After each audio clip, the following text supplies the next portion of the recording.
Frédéric Chaumont pour la chaîne Agora TV et la chaîne Jasper Madère. Chers citoyens et chers sous-citoyens, bonjour à tous.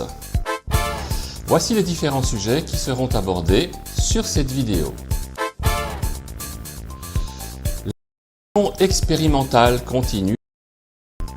Qu'est-ce qui nous permet d'être aussi affirmatifs?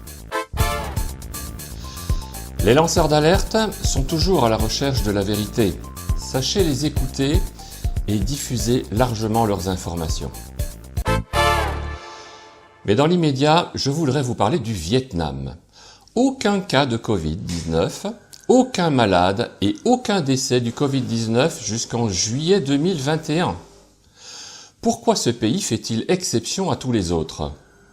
Mais attendez, en juillet 2021, c'est le démarrage de la vaccination avec l'injection cubaine Abdallah, et voici qu'au 19 septembre 2021, situation relevée la semaine dernière, on compte plus de 17 000 décès du Covid au Vietnam. La courbe est édifiante. Tout allait bien, le confinement respecté aurait été responsable du fait qu'aucun cas n'avait été constaté jusqu'alors. Et depuis le début des injections, le nombre de cas et de décès presque verticalement. Que faut-il en conclure? Sur ce premier graphique, on voit clairement l'explosion des cas Covid juste après le début des injections. Sur celui-ci, on voit clairement le même type d'explosion des décès qui correspondent exactement à la même période. D'abord, aucun décès imputable au Covid et brutalement plus de 17 000 décès en moins de 3 mois. Ne serait-il pas raisonnable d'arrêter les... Je veux dire, ne serait-il pas raisonnable d'arrêter les bêtises? La courbe était tout en bas et depuis la des milliers de morts. N'y aurait-il pas un lien de cause à effet? C'est une idée, une hypothèse. Je ne voudrais pas être mal vu par la bien-pensance.